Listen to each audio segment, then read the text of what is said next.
All right, so we got Crissi in the studio.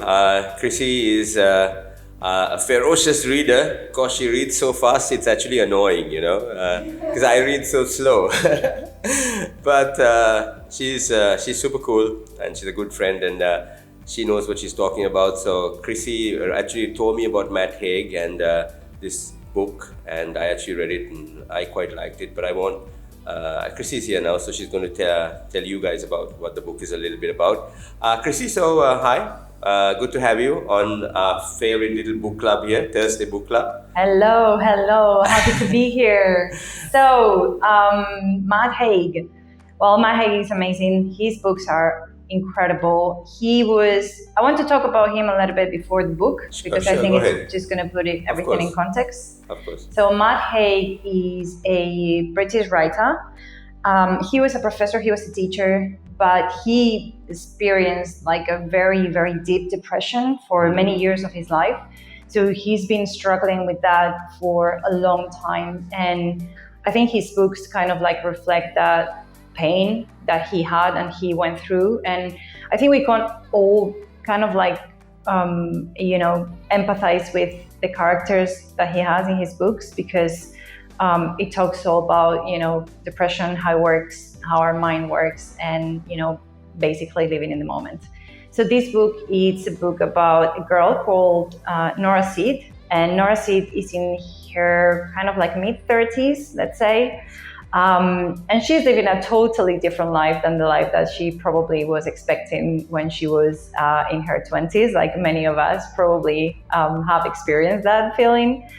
She's living alone, she's single, she lives with her cat, she is working in a very small music store in her hometown.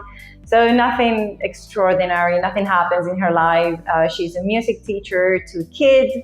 But basically she's very unhappy, and she kind of really regrets that she didn't make the good choices in her life. So what happens is like one, fatal day, a stranger knocks at her door, a stranger that she actually knew from a coffee place, and tells her that her cat actually died. And that precipitates the whole story. And Nora gets into such a deep grief that she just realizes that she doesn't want to keep on living, that she wants to take away her life, and that there's no point for her to keep on living. So she goes to this in-between place between death and life. And it's a library. It's a huge library with like many different books. And there is her youth librarian, and she tells her that each of those books, it's one of the lives that she could have lived if she would have made different choices. And it's a beautiful story because she goes through very different lives. Like she's in one life, like she's a celebrity, and then she's this, and then she's explorer, and like completely different lives that doesn't have anything to do with the life that she's living right now, that they don't have anything to do with each other. And the point of that is like the librarian tells her, you can stay on one of those lives, but if you feel unhappy or if you feel sad, automatically you will come back to the library. And you can take another life. Because if you're not entirely happy with those lives, you're going to keep on coming back.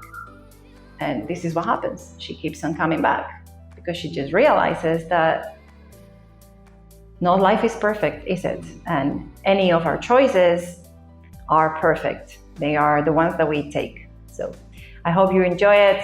Amazing book. And it's not as dark as it seems. It's a beautiful book full of hopes, and with many, many quotations that are incredible. So I hope you enjoy it.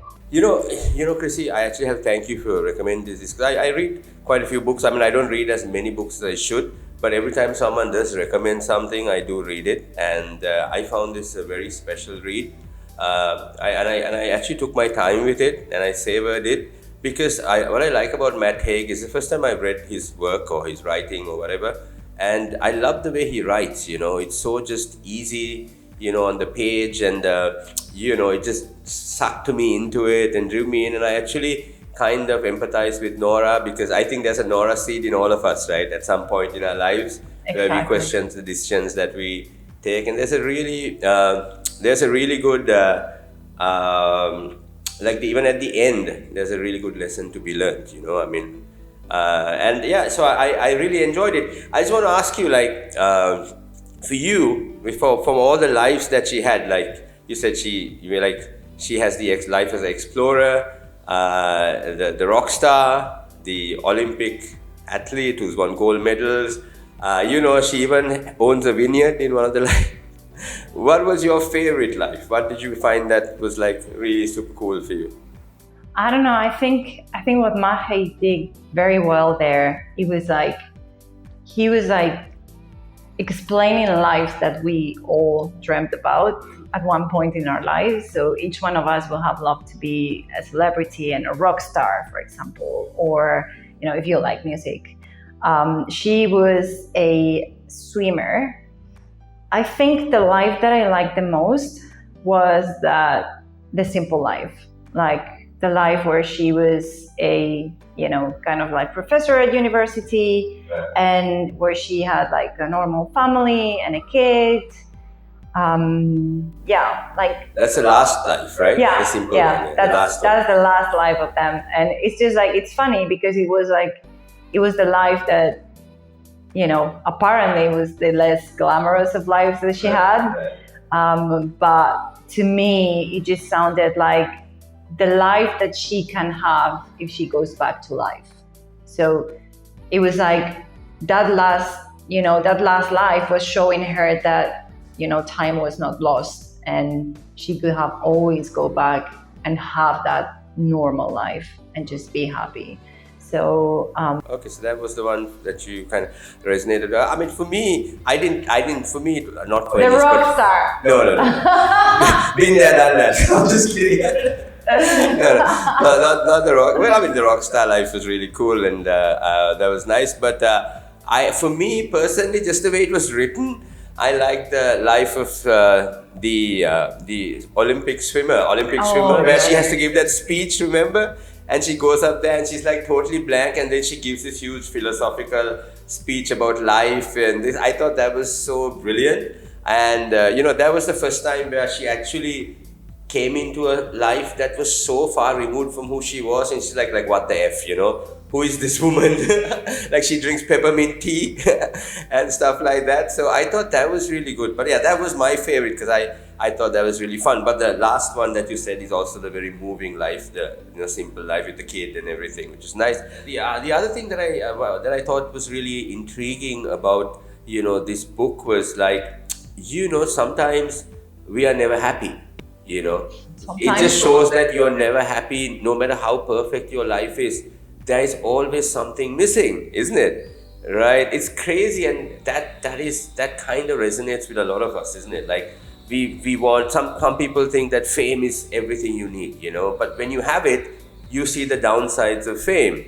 Or when you are an Olympic athlete, or if you're a successful entrepreneur or a businessman. And I think Matt Haig really kind of puts this in a very subtle but really poignant kind of way, isn't it? It's painted really well. And I think that's the whole point of the book. And that's why some people says it's really dark, but it is not dark. This is the human condition. We are always meant to be happy with something else, never with what we have. We're never living in the time that we have been given. We're living in different times. We're always dreaming about, what we're going to do in 10 years if we do this, or what we lived 10 years back, or, and I think Matt Haig does this very nicely because it's showing you, it's portraying like a beautiful, perfect life of someone that is just on stages and just going around the world and, having interviews and all that. And still that person wasn't happy. And those lives, when you read that book, you just realize those lives are the shorter lived ones. Yeah. It's not the life that she lives at the end, which I really liked, which is it's a simple life. It's a life made of simple things. Yeah. And I think during the process of living each of those lives, she just realized how important it is to, make sure of the small details, live in the small details. The small details are the key for happiness. It's not, being on a stage, it's having a peppermint tea or just like reading a book to your kids. Or killing a polar bear. Huh? Or killing a polar bear. Remember that? There you go. Or killing a polar bear. This is not what counts. It's like conversations count, and the time you spend with people you love. Because on some of the lives, people have fallen from her life, like brothers and friends, and you just realize that we are never happy, and we will never be, because that's human condition. But we need to learn how to live with these small things. At the end of the day, and I know it might sound a bit cliche and corny, but you actually need love, isn't it? Right? If you have all these things, but there is no love flowing your way, then you just feel empty, isn't it? There's a certain emptiness inside of you, and I think it kind of portrays that kind of point really, really well. It's a great little book. It's called The Midnight Library. So, Crissi, moment of truth now. What do you rate this book out of 5? What is the verdict? What do you think? Okay, I'm gonna be pretty biased here because the book found me in a low moment of my life, and I think it just it was incredible for me to read. It was full of hope, and I will just write. I will rate a 5 because I felt like it was beautifully written.